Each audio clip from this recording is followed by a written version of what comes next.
Welcome to another episode on the Coach Turf podcast. I'm Coach Daniel Northeast. That's Daniel Northeast for short. And England time, that's right, because it's World Cup 2026 time. We're joined by Colin Reid. Hey, Colin. Hi, Daniel. How are you? Yeah, doing well. As you know, probably got some warmer weather, to say the least. It's quite a hot period of time. How are you coping in England? Yeah, well, it's very, very hot, and there's been up to 35 degrees in the shade. So I'm not silly. I've been out in the sun because I'm not sitting in the shade if it's 35. But no, seriously, it's been good weather. Being English, we're all moaning about it, and it beggars beyond belief why people can't enjoy the sunshine. Obviously, we've got to be careful. As long as you hydrate and you keep yourself eating, even though you may not feel like eating, but it's imperative that you drink. So I'm enjoying it, getting a little bit of colour, making sure we protect ourselves with suntan lotion, and just preparing myself for the weekend ahead. I get it. I get it. Sometimes people want the warm weather, but when it comes, it's like, why is it here? But no, it's going to come and go very quickly. But we digress. Colin, we're here to talk about the World Cup. We're here to talk about England, but that's coming up a little bit later on in this episode. Let's start with maybe some matches that happened since the last time we spoke. What can you say about those matches, Colin? Yeah, I think the matches that we spoke about before the weekend, we talked about Spain and getting a reaction after that first game where they drew, and I sort of said whoever plays them next. And obviously they played Saudi Arabia, and I put a warning out there that be very mindful and fearful for Saudi Arabia because Spain were very, very good at the weekend, obviously winning quite sort of convincingly 4-0, but it's the way they play. For me, they stand out above all the teams in the competition for being so well organised, and they don't do um, anything out of the ordinary. They're very, very composed, and they keep their shape up until the last third. It's very, very disciplined. Everybody talks about this crazy rotation that they have, and they don't really. They keep 4-3-3. They're very, very predictable in how they set up. The two wingers will play wide. They don't really drift in. If they do come in, the full-backs will overlap them, and those two advanced centre midfield players. So it's very, very obvious to me that, and I talk about numbers, the right back, the right wing, the 2 and the 7, and the 8, the right-sided advanced centre midfield player combine. Rodri just slides across and sits behind them for security, or he's an out ball if those three can't combine to get the ball in. And the same on the left. Left winger stays wide. Williams come on, but whoever started, or the left-sided central midfield player and the left back Cucurella, they all combine, and they're so rehearsed on those combinations that they do, and it's not difficult to do. And I get frustrated when I watch other teams, and it's so clear to the eye how organised. Yeah, obviously all the players are very technically neat and tidy, but their shape and their system and their patterns of play are so obvious and evident for everybody to see. And I know the game before they got a little bit of criticism because they couldn't break down a team that wasn't really fancied. But like I said, they was a joy to watch for me. And for me, again, fantastic. So very pleased with them. Looking at the others that we've tipped at the start of the tournament, France's 3-0 win against Iraq was another good and outstanding performance. And whilst they're a threat and they're very dangerous, they basically leave it to the front four, the front three, and the 10 playing in behind to get on with it. You know what I mean? It's very much off the cuff, but it's still a threat. They keep it tight at the back, and they do nothing special. But for me, Spain are head and shoulders above France in terms of the discipline that they show and the way that they, are obviously coached. But yeah, with the French, if you had players like them, you could just say, look, there's a ball, get on with it, go and play. They're always going to be a threat. So that's been good. And then coming on to Germany again, I think Germany again, there are definitely no thrills for me. Very well disciplined, not as as good individuals as France, but again, they play the same system with a 4-2-3-1, with sort of two holding midfield players and someone playing off of the front. And they are very, very, very good as well. But like I say, I think the French have a little bit more than the Germans, and I think the Spanish have a little bit more of them. So what were your thoughts on either France, Spain, or Germany? I've got some clear thoughts about France because I tipped them before the tournament. I thought they'd be, quite strong, and if England don't end up winning it, which before they did the tournament, I didn't. I want England to win it, but I think there's something lacking there. But no, France. I mean, I do agree with you where you say that, as a whole. But I think you could say that about most teams. I think when you look at it, if you took more or less half of those teams, like half of those teams, like say you took the back five, and then you pitched them against their front six, including for example, some play with the double pivot. So you got I think we'd find out that the defensive unit in most teams isn't as strong. Yeah. I've made that kind of observation, but when it comes to France, one thing that really stood out for me was a moment when they scored the second goal, and it was just one of those things that got me thinking once again how much of an anti-fan I am of playing out from the back, like Iraq did. Yeah. It's like counterproductive of what you're supposed to do in defense. Now I get it; you can from time to time build like that, but if you are restarting play from that area and you're playing inwards towards your own goal almost, and your goalkeeper doesn't control it like the goalkeeper did not against any team, but especially a team like France, or if it was Spain, or if it was Argentina or Brazil, or these top teams, you are asking for trouble. And that's what happened. Mbappe, he got the pass from Dembele, who got that ball, and it was just another reminder for me that maybe we'll talk about this in a different episode dedicated to playing out from the back, for example, or restarting from the goalkeeper with goal kicks. But it just seems to me as if it's just something that needs to be addressed, and we might mention this about Scotland. They okay, it wasn't from a goal kick scenario, but it was also playing it back to the goalkeeper, to the defender, and then the defender trying to do something and losing it in that area of the pitch. And it just gets me thinking. Sometimes you just need to play it simple. Sometimes you can be creative, but sometimes play it simple. And I think this is where we're seeing certain teams capitalize. And I agree with you. I do agree with you when it comes to France, I do expect more from France, but for what it is, I mean, this is the group stage. These are the group stages, and I trust in this team like France to improve with every game. And Mbappe's playing the way I hoped he would. Initially, I forgot about him, but then of course he scores goals, and yeah, of course he's there. But there is a team that I wanted to ask you about that actually I didn't mention too much initially, but I did mention them kind of slightly. Argentina. I was just going to come on to them. First and foremost, so I've got my French blue on, so this is a French blue.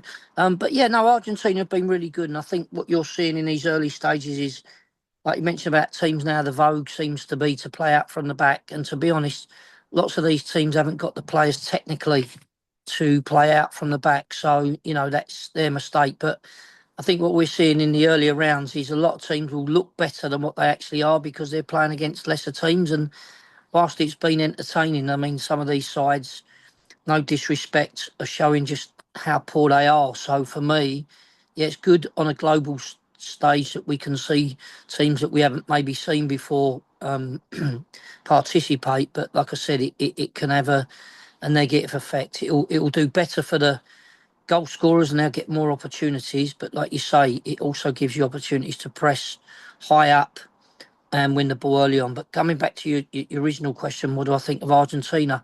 I mean, Argentina beating Austria 2-0 was another good result. And Messi scored both goals and they're looking good. And he obviously missed a penalty as well, which was interesting. So for me, yeah, it's great to see Argentina doing well, because I think the world needs a strong Argentina, a strong Spanish team, a strong Brazilian team, even though they're not. And I looked at their side last night against Scotland. There's only 4 or 5 what I would call household names, so they haven't got the depth that they once had. But they have looked quite good at the moment in time. So again, just another side I want to mention briefly was Portugal. Having their 5-0 win against Uzbekistan, and Ronaldo scoring 2 goals again. So they're another team that sort of you've mentioned and I've mentioned, but for me, I don't think when it gets to those last sort of stages, I'm not saying they're not capable, but for me, they haven't got the depth and the quality, that some of the other sides have got. So yeah, I think it's been an exciting World Cup up to now. I think once it gets to the knockout stages, it becomes more serious. Although there's going to be teams that get through because of the format and having 8 teams that come third place, and within those respective league teams, some of them have got easier groups than others. So let's be fair, Scotland may have a chance of going through. I'm not quite sure now, but if we talked about Scotland again, we talked about teams playing out from the back, and even not playing out from the back, you would have thought they would have learnt their lesson. And there was just some bad decisions made in playing out from the back when opportunities. If you looked at the left side, his centre back is Hanley last night. He had an opportunity to whip it out to Robinson. He tried to drag it across his body, and it's got intercepted, and they've gone on and scored from there. So that puts them in a precarious position right from the start, knowing that they needed to score goals. You'd have thought they'd have been a little bit more direct, got up the pitch, played for second balls, or getting a little sort of top hat in behind for a runner to go on.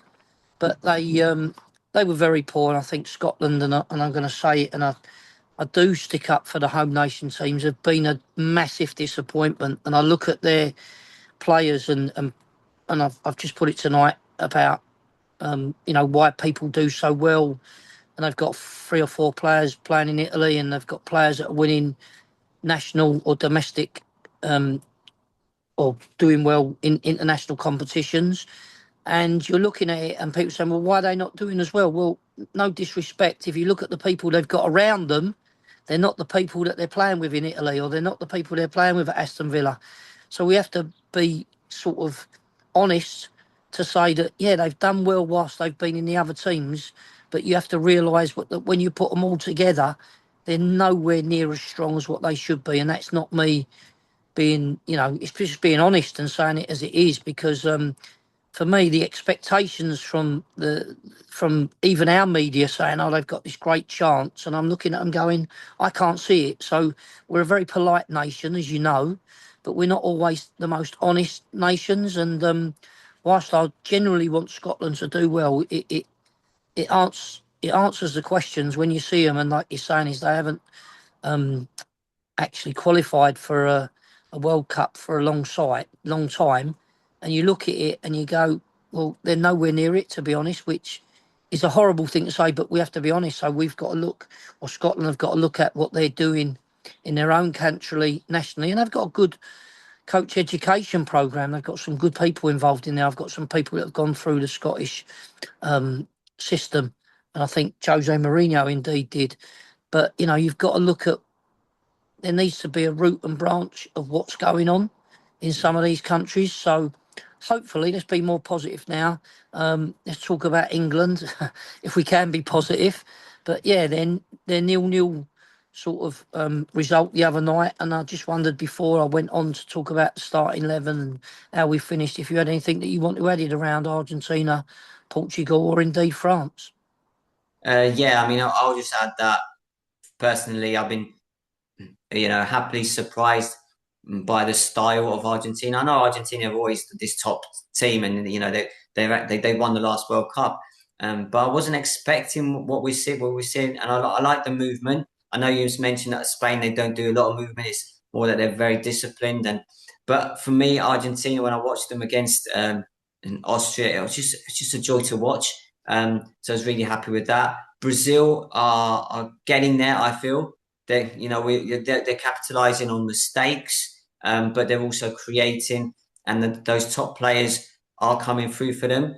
So actually, what I said before the tournament started, I wasn't too convinced by maybe Brazil. Now I'm getting more like maybe they've got that chance. But as you said about Scotland, they're not they haven't performed. They just haven't, and I just feel that it could come down to the fact that we might be looking at, yes, all of these games they should have been better, but we might be looking at that first goal against Brazil, because the goal difference. It might come down to like even like a 1 goal difference. Like we might be talking about if they hadn't have conceded that goal and just lost 2-0 instead of 3-0, they might have gone through. Because now for Scotland, for example, and not just for Scotland, but for many teams, they have to have so many things go their way in other games. It's a situation that is just so uncertain, and it looks now very doubtful that they will eventually, progress. There is a big chance that they will be going home, unfortunately. But as you said, they haven't been good enough, and I have to say that they haven't been good enough. It's a shame because I Yeah. like Scotland, I do. But yes, let's move on to England. Let's talk Yeah. about England's game against Ghana. How did you see it? Well, there was a few changes. Obviously, the result was 0-0, and there was, like, England fans are so fickle. They went from that outstanding second half, not forgetting that the first half was very poor, apart from a good 10 minutes. But yeah, there was a couple of changes. I'm just looking at the lineup now. At the back, you had Konza and Gueye as the two central defenders. James kept his place, and they brought in Spence instead of O'Reilly. Obviously, there was a change with Gueye coming in for Stone, so that was a change. The two central midfield players was Rice and Anderson again. And let me have a look. Yeah, Bellingham started, kept his place, and then it was the same. You had Gordon. Was it? Yeah, Gordon started again, and Madiaki was there, and then Kane. So there was a couple of changes, but overall for me, it was really, really disappointing. And yes, we dominated possession, but we struggle as a nation. We struggle when a team's play a deep block, and it is easy to criticise, but I think it's quite simple that when you play 4-2-3-1, and it did morph, and we did sort of get Rice higher up the pitch on that left side.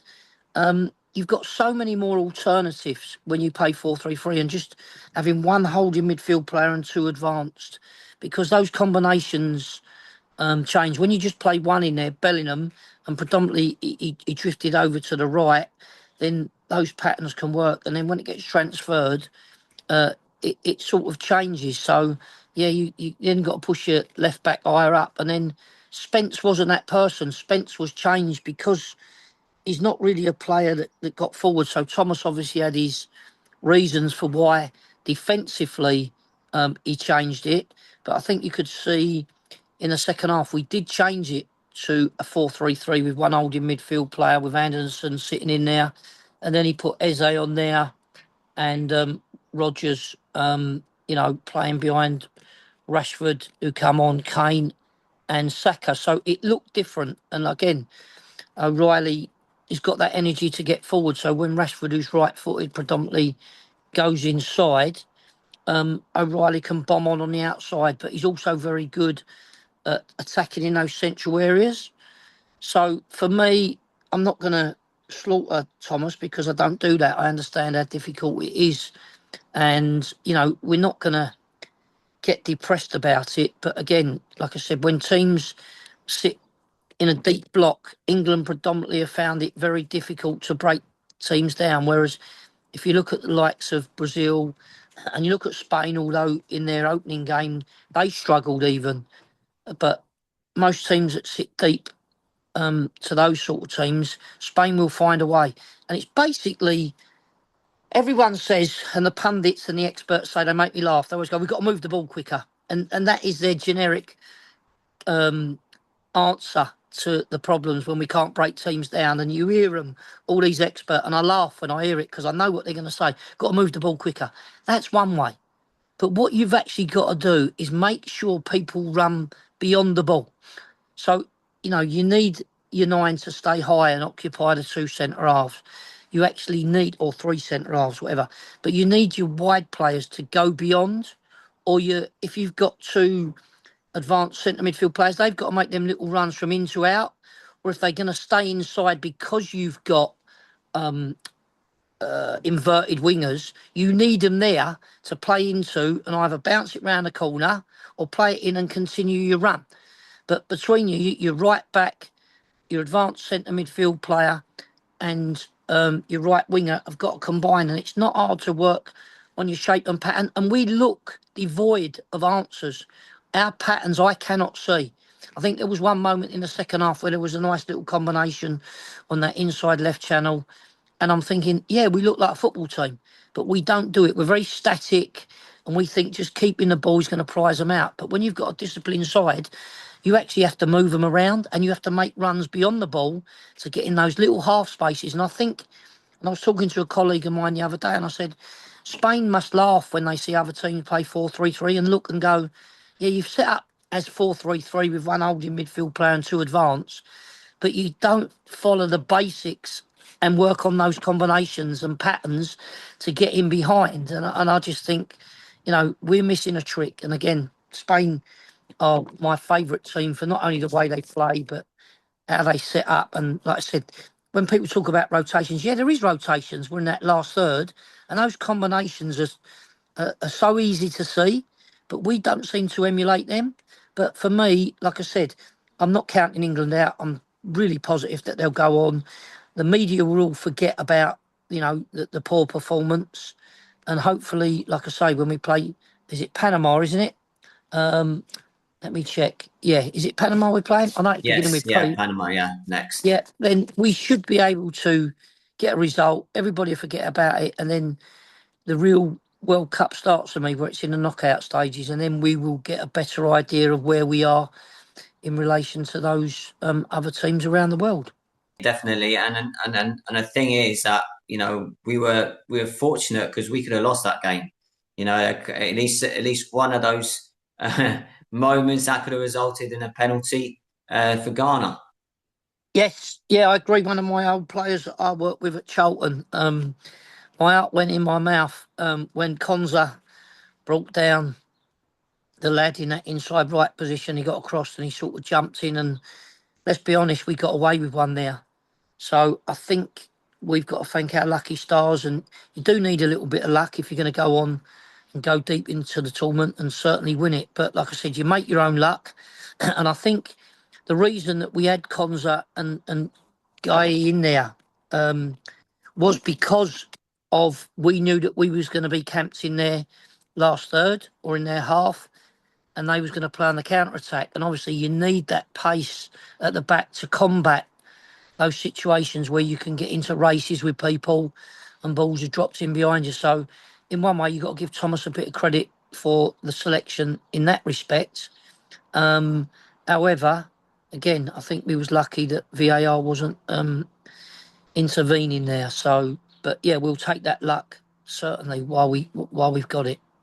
We were very fortunate, and I have to say that I was impressed with Ghana, the way they were set up. Carlos Queiroz, and his coaching staff set up those players exceptionally well, and those players from Ghana, they executed that plan or almost to perfection, you could say. They probably lacked just that goal or two to win the game. They were very, very close to it. But yeah, it was a tough game for England. England didn't seem like we didn't seem like we had an idea, how to break them down, how to get beyond them. You've mentioned about how players should be beyond the ball. Absolutely, and I just think at times there's like no creativity, maybe lack of movement. But then again, it's also another case of sometimes it's a bad day at the office. Sometimes, but I just think that this match just lacks so much. But I do expect us to improve in in future matches. And this is what I would like to ask you now about the next match against Panama. How do you see that one going? Well, I think to guarantee winning a group, we obviously need to win in the game. And I think for confidence, it's important we win. I don't know how many changes he will make. I think Saka may be starting this time because obviously he's had a little bit of an injury, and that may change. So the selection will be interesting. I think the game plan will be the same. I think that they'll drop off and let us have the ball, and they'll play on the counter attack. But that remains to be seen. And I think sometimes we're a better team when teams come on to us and we can play on the counter attack. But the true teams for me that are the better teams in the world are able to dictate possession and still are able to break teams down when they sit in a deep block. And everybody was talking about how they were set up the other night. And you have to give credit to Carlos Queiroz and the side and the way they set up. I heard so many different experts telling us how they set up, but basically we started with a 4-2-3-1 and they went 4-3-3, so they was matched up in midfield, and then we sort of gradually morphed and pushed, like I said, Rice higher up on that left side, and they dropped back into that. But they basically played 4-3-3, and it went into 4-5-1. Everyone said it was 5-4-1, but it was 4-5-1. And when they transitioned, it very quickly went to, people just getting forward. So, yeah, I think, like I say, when you get into those situations, you need players primarily that can eliminate people and go past them. And that might be a little give and go, or just dropping your shoulder and then committing someone. So when people say you've got to move the ball quickly, yeah, not always true. You need people that take responsibility and go past players. So we need our wingers to actually go and eliminate players and get the ball out to them and beat those players. And like I said, if not, you need people, if the ball's stationary and it's still, then you need those two centre midfield players, the advanced one, to run beyond it. So whether it's rolled down by the outside of the fullback or it's played inside to a little 1-2 for the winger to give it and go, or whether the actual fullback makes a overlapping or underlapping run. But we need to actually create some situations where the ball is moving and we have runners beyond the ball. And then obviously the holding midfield player, like Rodri does so well, just slides across and gives us that security if it's intercepted or break and we commit. Anderson's well able to commit fouls. The little thing with me, with Anderson, I do get worried sometimes about his what's the word? His enthusiasm. Whilst I appreciate he's a very good player and he's wanted by a lot of people, I think sometimes he's a bit of a loose cannon and he needs to just stand up and be a little bit more patient. There's times that you got to foul and commit a technical foul, and there's other times that I think he's a little bit petulant and he wants to fly in and leave his foot in there. So that's for me as the World Cup sort of develops. If we are still in there, we've got to be really, double sure about our commitment to jumping in to certain scenarios and situations. I think Anderson in particular has got to be mindful of that as we develop, because like I say, he's an integral part of the squad and we do need him, and he has got the ability to hit those balls in whilst being able to remain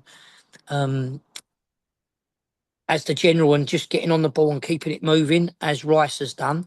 But it's something that we've definitely got to watch. But no, I'm looking forward to a victory, and I think that first 15 minutes, I think we're going to see a difference this time. And if we can get an early goal in the first sort of period of the first half, knowing that we've got two halves within a half, we're sort of playing in quarters.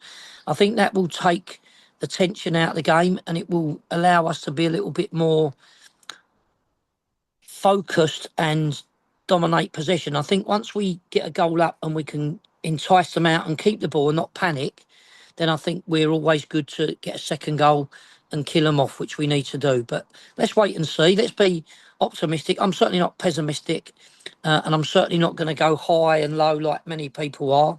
It's just, we've got to be, what's the word? Well, we've just got to be patient and be consistent and keep doing the right things, knowing that, you know, we have got the ability. And that was a disappointing thing, that we did have the opportunity to change it. And if we are going to chuck balls in, I didn't see Thomas chuck Tony on, or even Burn up top and go a little bit more direct. We did talk about crossing balls in, and there was a couple of sort of half chances aerially, but not clear-cut ones. I think we hit the bar, didn't we? And there was a rebound. And I think that was, who was that? Was that O'Reilly? So that's when Harry Kane, the ball hit the bar, O'Reilly got the header, come out, and Harry Kane swiveled and smashed it over the bar. And generally, you'd put your money on him at least hitting a target. But no, I remain optimistic, and hopefully we will progress to those later stages. And like I said, you'd like to think that even if we went and lost the game and got third place, but let's be positive. Let's win the group and move on to the round of 32, where we'll probably get someone. And like I said, you can't tell at the moment until the games are played. You've got no idea of working it out. So let's wait and see on that one.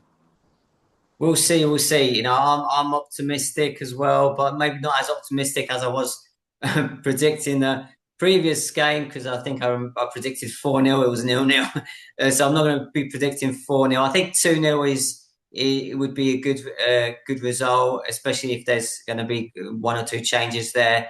Could be, you know, we'll see. We'll see. Well, anyway, Colin, this has been fantastic. I've really enjoyed chatting with you again today about the World Cup, and, you know, with those coaching also insights. Very interesting. So thank you very much. Thank you. Look forward to the next one. All the best, guys.